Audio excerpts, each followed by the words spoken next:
The text came through at 11:47 p.m. on a Tuesday. I was in my home office in Seattle reviewing acquisition proposals when my phone lit up with the family group chat notification. Mom, stop acting like you're important. We know you're struggling. Below it, a screenshot of my LinkedIn profile. Someone had updated my job title to founder and CEO 3 months ago when we closed Series D funding. I'd kept it vague intentionally, no company name, no details. Just the title. Aunt Linda, this is embarrassing, Sarah. Just admit you're unemployed. Uncle Robert, my niece the CEO of her bedroom startup face with tears of joy. My brother Tyler, Mom's right. Time to get a real job instead of playing entrepreneur. I set the phone down and went back to the term sheet from the automotive company wanting to license our battery technology. $340 million over 5 years. I highlighted a clause about intellectual property rights, made a note for our legal team and moved to the next document. The text kept coming. Tyler, seriously Sarah, this is getting sad. You're 29. Stop with the fantasy. Mom, we're worried about you. This delusion isn't healthy. Dad, your brother has a real career at the bank. Maybe he can get you an interview for an administrative position. I'd heard variations of this for 7 years. Ever since I'd dropped out of Stanford's MBA program to work on lithium polymer battery compression in my apartment. They'd called it my science project. My expensive hobby. My quarter-life crisis. When I tried to explain the breakthrough, a new molecular bonding process that increased energy density by 340% while reducing charging time to under 8 minutes. Dad had interrupted. Sarah, that's nice, but when are you going to focus on something practical? That was 4 years ago. Since then I'd stopped trying to explain. I'd stopped attending family dinners where they'd ask when I was finally going to give up and get a real job. I'd stopped responding to Mom's weekly emails with job listings for entry-level positions that might be a good fit. I just kept working. My phone buzzed again. Aunt Linda. Remember when she said she was raising capital? Turns out it was just her maxing out credit cards face with tears of joy. Uncle Robert, the whole family is embarrassed. Just stop. My cousin Jessica. My mom's book club keeps asking about Sarah the CEO. It's humiliating. I finished reviewing the automotive proposal, approved it with a digital signature, and forwarded it to our CFO. The deal would close next week. It would be our 7th major licensing agreement this quarter. The family group chat had gone quiet around midnight. I assumed they'd exhausted themselves and gone to bed. I was wrong. At 6:15 a.m., my phone started ringing. I let it go to voicemail. He called again immediately. Then Mom. Then Tyler. I was in the middle of a video call with our Japanese partners. It was evening in Tokyo, discussing the manufacturing facility we were opening in Osaka. I muted the call and texted the family chat. In a meeting. We'll call later. Tyler, a meeting face with tears of joy face with tears of joy face with tears of joy. Mom, stop lying, Sarah. This is getting pathological. The text continued while I finished the Tokyo call, approved the Osaka facility budget, $180 million, and started my morning review of the overnight European markets. Our stock price had jumped 7% on rumors of the automotive licensing deal. At 7:30 a.m. my phone rang again. This time it was my sister Emily who rarely participated in the family drama. You need to check Forbes, she said without preamble. Why? Just check Forbes. Dad's losing his mind. She hung up. I opened Forbes.com on my laptop. The homepage loaded. And there I was. Center of the screen. Professional headshot they'd taken 3 weeks ago. The headline, the 29-year-old who solved electric vehicles' biggest problem. Below it, Sarah Chen's revolutionary battery technology has attracted $2.8 billion in venture funding and partnerships with 7 major automotive manufacturers. Forbes exclusive interview inside. My phone exploded. Dad was calling. Mom was calling. Tyler, Aunt Linda, Uncle Robert, Jessica, cousins I hadn't heard from in years. All calling simultaneously. I let them ring. The article was comprehensive. They'd interviewed our investors, our partners, the automotive CEOs. They'd toured our facility, photographed our labs, verified our patents. They'd done 3 weeks of fact-checking before publishing. The article detailed everything. The breakthrough. The $50 million Series A in 2021. The $200 million Series B in 2022. The $600 million Series C in 2023. The $1.95 billion Series D 3 months ago that had valued the company at $2.8 billion.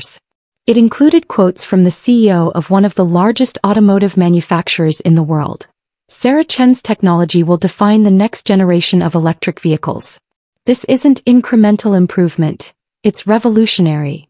There were photos of our 85,000 square foot facility in Seattle. Our team of 247 employees.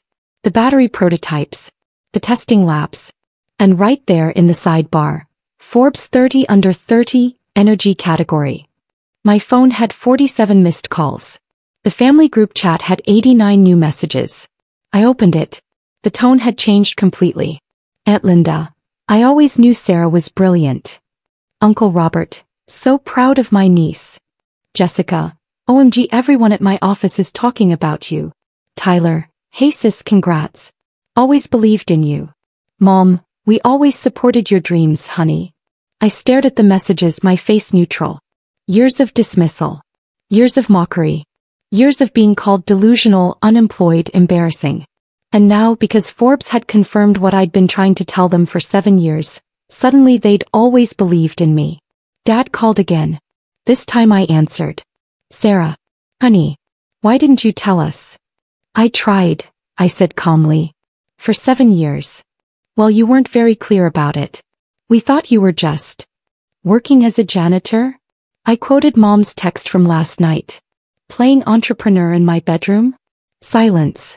Your mother and I are very proud, he said finally. We'd love to take you to dinner. Celebrate properly. I'm busy. Sarah, come on. Don't be like that. Like what? Petty. We're family. I looked at my laptop screen. The Forbes article. The family group chat with 112 messages now. Screenshots of the article being shared. Relatives I hadn't heard from in a decade suddenly commenting with congratulations.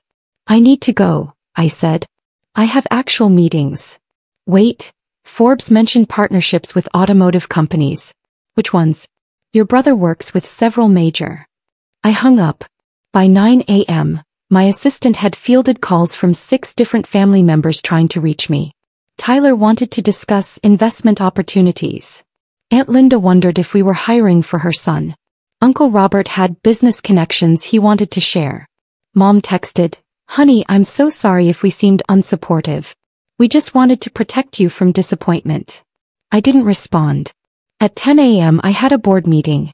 Our lead investor from the Series A, the one who'd believed in the technology when it was just equations on a whiteboard, smiled at me across the conference table. Congratulations on the Forbes piece, she said. Well deserved. Though I'm guessing your phone's been blowing up. Family, I said simply. She nodded knowingly. Let me guess. Suddenly everyone remembers being supportive. Something like that. The board meeting proceeded. We discussed the automotive deals, the Osaka facility, preliminary conversations with 3 aerospace companies interested in the technology for electric aircraft. The CFO presented Q3 numbers. Revenue up 340%, operating at 23% profit margin, projected $890 million in revenue for the fiscal year. My phone buzzed constantly throughout. I'd silenced it, but I could see the notifications stacking up on my watch. After the meeting I finally looked. The family group chat had 247 messages. Tyler had sent a private message. Hey, I'm really sorry about last night. I didn't know. Can we talk? I'd love to learn more about what you're doing. Mom had sent an email with the subject line, Family Celebration Dinner, this weekend? Dad had left 3 voicemails. Aunt Linda had posted on Facebook, so proud of my brilliant niece Sarah Chen. Always knew she'd do amazing things. Hashtag Forbes 30 under 30 hashtag proud aunt. I opened Facebook. Her post had 340 likes. The comments were full of people I'd grown up with, people who'd watched my family dismiss me at gatherings for years. Someone had commented, Didn't you tell me last month she was unemployed? Aunt Linda had responded, Oh no. I said she was working on something entrepreneurial. So exciting to see it pay off. I closed Facebook. My assistant knocked on my office door. Your mother's on line 3. She says it's urgent. Tell her I'm in meetings all day. She said she'd hold. Tell her I'll call her back. My assistant hesitated. She's called 6 times already this morning. I'm aware. She left, closing the door gently behind her. I looked at the Forbes article still open on my screen. 7 years. 7 years of working 90-hour weeks. 7 years of maxing out credit cards before we got funding. 7 years of being told I was wasting my potential, embarrassing the family, living in a fantasy. And now that Forbes had confirmed it, now that external validation had arrived, suddenly they wanted to celebrate. Suddenly they'd always believed. Suddenly I was worthy of their pride. My phone rang. Emily. I answered. Hey. Mom's freaking out, she said. She's been crying all morning. About what? About, the things they said. She feels terrible. She texted me at 11:47 p.m. to tell me I was pretending to be important and that everyone knew I was struggling. Silence. That was before Forbes, Emily said quietly. I know. That's the point. Sarah, their family. They made a mistake. They didn't know. I told them. For 7 years I told them. They chose not to believe me until Forbes confirmed it. Can you blame them? You dropped out of Stanford, maxed out your credit cards, refused every job offer Dad got you. To build something revolutionary. Which I did. Emily sighed. So what, you're never going to talk to them again? I didn't say that. Then what? I looked out my office window at the Seattle skyline. The facility where 247 people came to work every day, building the future of energy storage. The labs where we'd achieved what the industry said was impossible. I'm just not interested in performing gratitude, I said, for people who only value me now that I have external validation. They're proud of you. They're proud of the Forbes article. There's a difference. Emily was quiet for a moment. Mom really is sorry. Great. She can text that to the family group chat where she publicly humiliated me last night. That's petty. Maybe. But I have 7 years of receipts showing exactly how they treated me when they thought I was struggling. So forgive me if I'm not rushing to celebrate with them now that it's convenient. I hung up. At 2 p.m. my phone rang with an unfamiliar number. I almost didn't answer, but something made me pick up. Sarah Chin. A woman's voice, professional. Speaking. This is Alexandra Morrison from Good Morning America.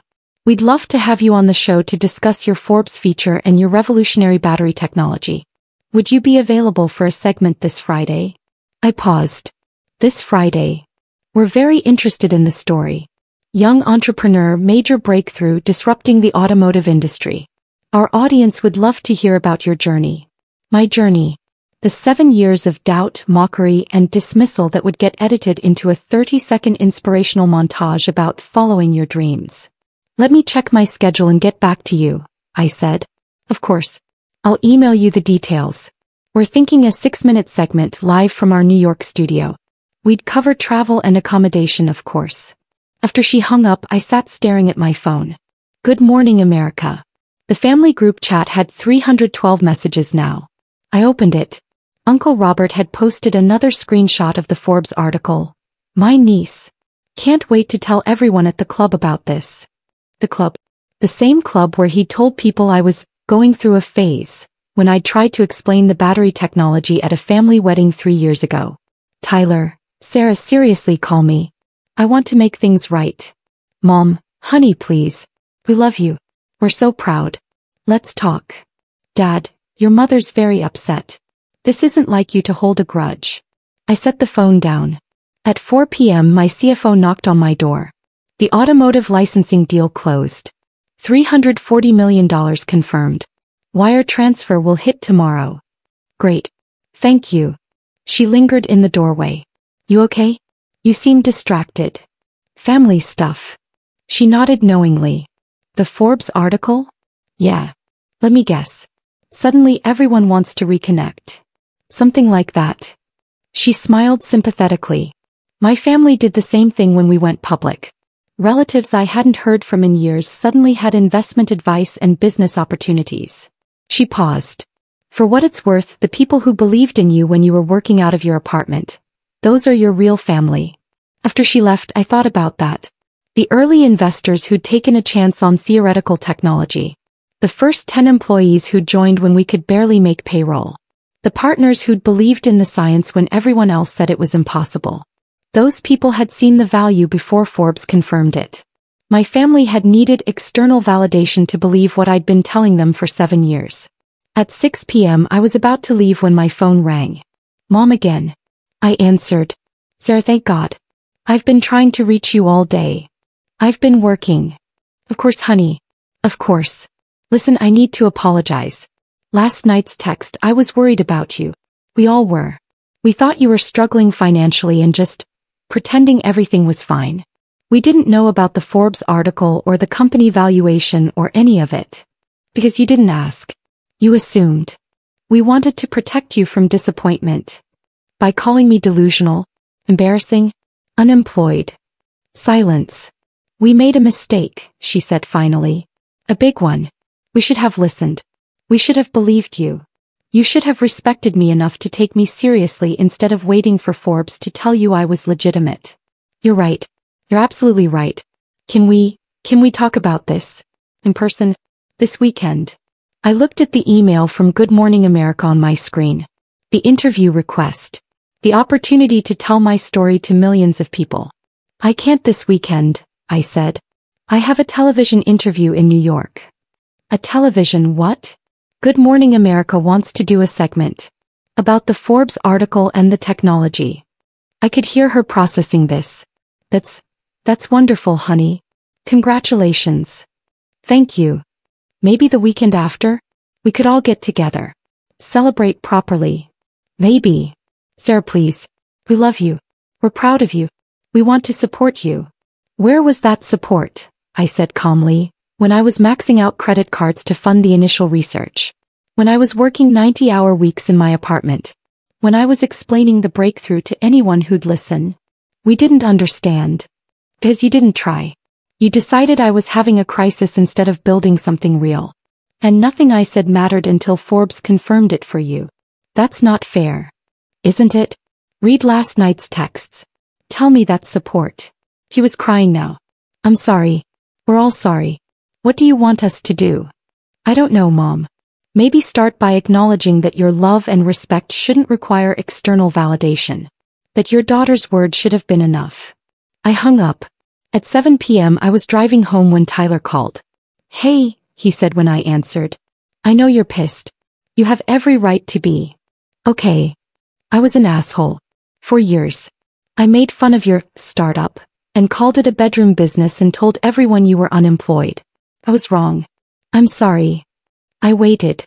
I guess I'm calling because I want to understand. Why didn't you just tell us? Show us proof? Make us believe you. I tried. No, I mean actually prove it. Show us the funding. The patents. The partnerships. I pulled into my driveway and sat in the car. Tyler, I spent 7 years trying to explain what I was building. Every time someone interrupted to tell me to get a real job. Every family gathering someone made a joke about my expensive hobby. Every conversation ended with someone suggesting I apply for entry-level positions at real companies. But if you'd shown us the money wasn't the point. The technology was the point. The breakthrough was the point. And none of you cared enough to listen. We thought you were delusional. Because you assumed the worst instead of believing in me. Silence. So what now? He asked finally. You just cut us all off? No. But I'm not pretending that everything's fine.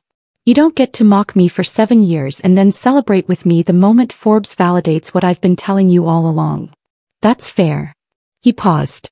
For what it's worth, I really am proud of you. Even if I should have been proud all along. Thanks. After he hung up, I sat in my car for a long time looking at my phone. The family group chat had 389 messages now. Screenshots of the Forbes article. Congratulations. Pride. Relatives sharing the news with their own networks. And not one person had acknowledged that less than 24 hours ago, they'd been calling me delusional. I opened the email from Good Morning America and typed my response. Thank you for the invitation. I'd be happy to participate in Friday's segment. Then I opened a new text to the family group chat. I appreciate everyone's congratulations.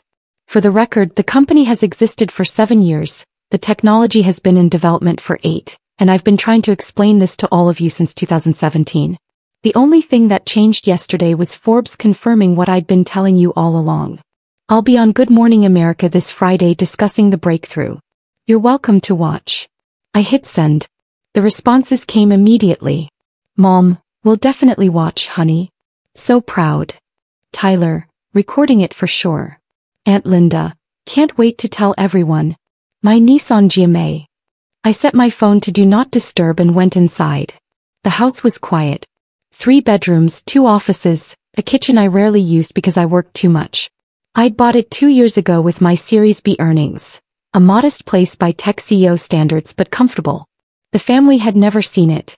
They'd never asked to visit. They'd assumed I was struggling, living in a studio apartment somewhere, barely making rent. I made tea and sat on the couch, thinking about Alexander Morrison's question. Would you like to share your journey? My journey. What would I even say? I built something revolutionary while my family called me delusional. I achieved something incredible despite my family's complete lack of support. I proved everyone wrong, but I shouldn't have had to. The truth was messier than a television segment could capture. The truth was 7 years of complexity, of hurt, of perseverance despite being dismissed by the people who were supposed to believe in me. And now they wanted to celebrate. Now they wanted to be proud. Now that Forbes had told them it was okay. My phone buzzed despite being on Do Not Disturb. Emergency contacts only. Emily, I know you're not taking calls. But I wanted to say you're right. They should have believed you without Forbes. And I'm sorry I didn't defend you more. I was proud of you the whole time. I just didn't say it loud enough. I stared at the message for a long time. Then I typed, thank you. That means a lot. She responded immediately. For what it's worth, you don't owe them anything.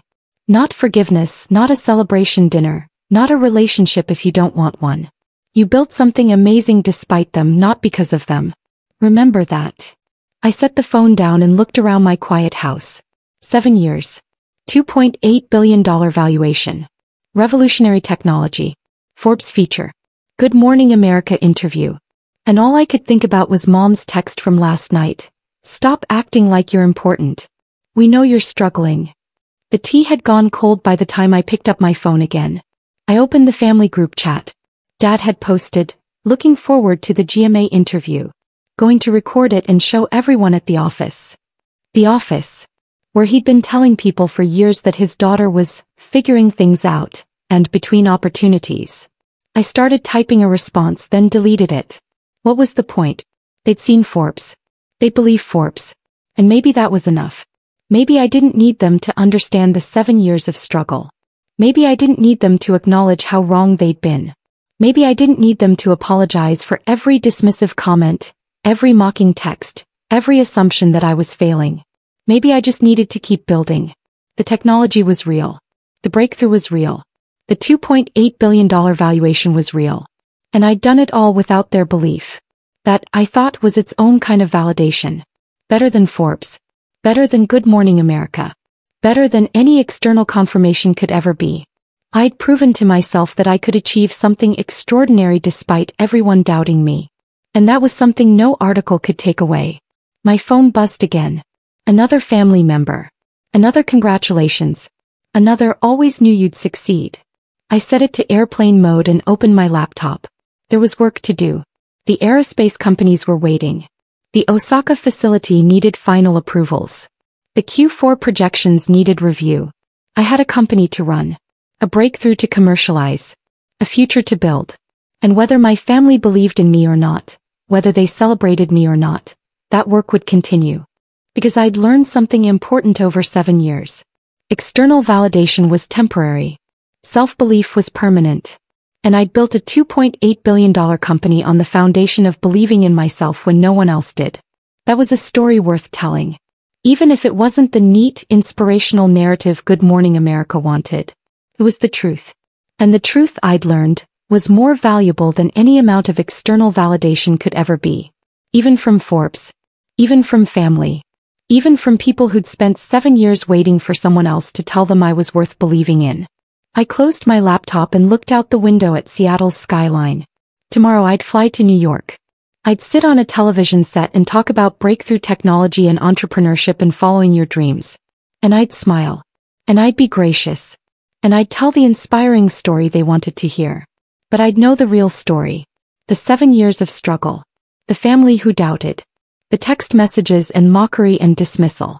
And I'd know that I'd succeeded despite all of it. Not because of Forbes. Not because of Good Morning America.